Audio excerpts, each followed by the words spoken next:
é por acaso na Capela Sistina. Vou te contar a história e aspectos curiosos da sede da eleição do novo Papa. A capela leva esse nome em função do Papa Sisto IV, responsável por reestruturar a capela no século XV. Queria reconstruir o papado depois de um longo período de cisma da igreja quando o papado em Roma havia sido contestado. E quis construir uma capela que deveria impressionar. Na verdade, ele usa uma capela que já existia desde o século XIV, ali no Palácio Apostólico, onde se celebravam missas para os funcionários eclesiásticos e também se fazia o conclave para a eleição de um novo Papa desde o século XIV. O nome dessa capela, até então, era Capela Magna. A capela também funcionava como uma espécie de fortaleza. Ao redor dela, na parte externa, existe uma calçada onde você pode vigiar toda a cidade. Era possível também jogar flechas e óleo fervente sobre possíveis atacantes lá embaixo. Existe também uma área não aberta ao público da Sistina, que é o subsolo, que é uma parte da estrutura original da Capela Magna, que é usada como passagem técnica para manutenção, mas também a passagem de autoridades, especialistas, de uma forma mais discreta. A reestruturação do Papa Sisto IV se deu entre 1475 e 1481. Provavelmente foi um trabalho em conjunto de dois arquitetos, Baccio Pontelli e Giovanni dei Dolci. O curioso é saber as dimensões que o Papa Sisto queria para essa capela: 40 metros e 93 de comprimento, 13 metros e 41 de largura e 20 metros e 70 de altura. São medidas precisas que imitam simbolicamente as proporções do Templo de Salomão descritas na Bíblia. Papa Sisto também pensou em como seria a pintura dessa capela. O teto ele queria que fosse estrelado, devia ser uma abóbada linda que deveria parecer que o céu se abriu para você, mas não durou muito tempo. As paredes laterais deveriam ser divididas em 3 ordens. Na primeira, com pintura de cortina, como se as narrativas bíblicas ali de cima estivessem acontecendo atrás de um véu litúrgico. Uma segunda ordem com afrescos que representassem histórias de Jesus na parede norte e histórias de Moisés na parede sul. Na terceira ordem, pinturas com os papas do passado, como para dizer que os papas também morrem pela fé. Ele sabia como ele queria decorar essa capela, mas o problema era a quem encarregar essas pinturas. Por isso que no ano de 1481 sai uma comitiva de Florença de exímios artistas para realizar os afrescos do Vaticano. Essa equipe de pintores era inicialmente composta por Pietro Perugino, Sandro Botticelli, Domenico Ghirlandaio, Cosimo Rosselli, Luca Signorelli, acompanhados pelos seus respectivos ajudantes. As paredes da capela foram divididas em 6 afrescos de cada lado, cada um com 6 metros de comprimento e 3,5 de altura. Esses afrescos laterais são os que melhor confirmam a mensagem teológica da capela, que é a capela papal, a capela apostólica, ou seja, a capela do Papa. Moisés representa o Antigo Testamento, a antiga lei, a aliança com o povo judeu. Cristo representa a nova aliança, a nova lei e a fundação do cristianismo. Por isso que ao final das duas sequências de afresco, você tem do lado do Moisés a entrega das tábuas da lei a Moisés e no lado do Cristo a entrega das chaves a São Pedro, que é o fundador da igreja e o primeiro papa da história. Ou seja, a autoridade do Moisés passa para Jesus, que passa para Pedro, o primeiro papa, e que passa sem nenhum ponto de interrupção para o papa eleito. É uma linha direta de autoridade divina. Por isso ele é entendido como representante de Deus na Terra. O que é triste é que esses afrescos das paredes laterais, eles continuavam na parede de fundo, onde inclusive tinham janelas, mas eles tiveram que ser abatidos. As janelas foram tampadas no século XVI para que o Michelangelo pudesse fazer a obra que está lá até hoje, o Juízo Final. E aqui entra o outro papa importante para a Capela Apostólica,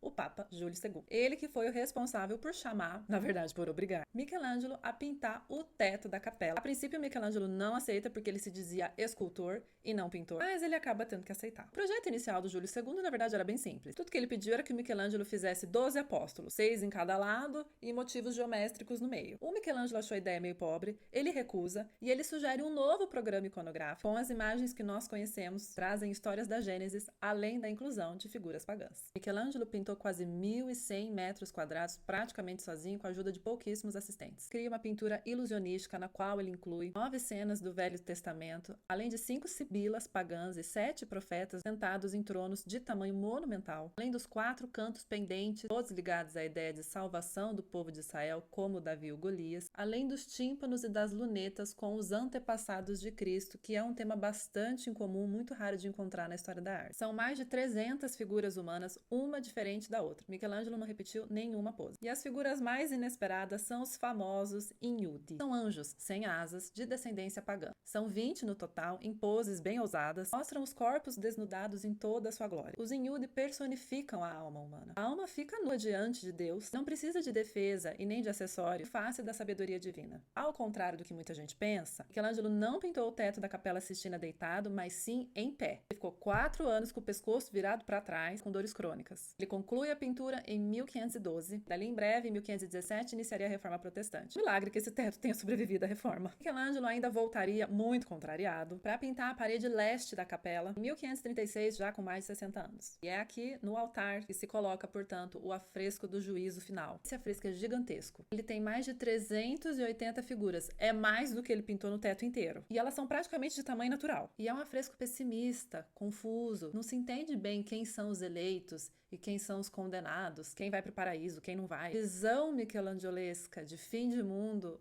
é aterrorizante, mas ao mesmo tempo emocionante, porque causa um impacto profundo na alma de qualquer pessoa que se disponha a apreciar essa obra-prima. Os corpos aqui eram todos desnudados, por um motivo teológico bem simples. No último dia, seremos todos iguais. Você não tem nada para esconder no momento do seu julgamento. A arte da Capela Sistina é um presente para a humanidade, independente da religião. Um colírio para os olhos e um acalento para o coração para todo mundo que se encanta com a beleza. Se você gostou desse vídeo, já deixa o seu like e se inscreve aqui no canal para você continuar viajando pelas maravilhas da arte.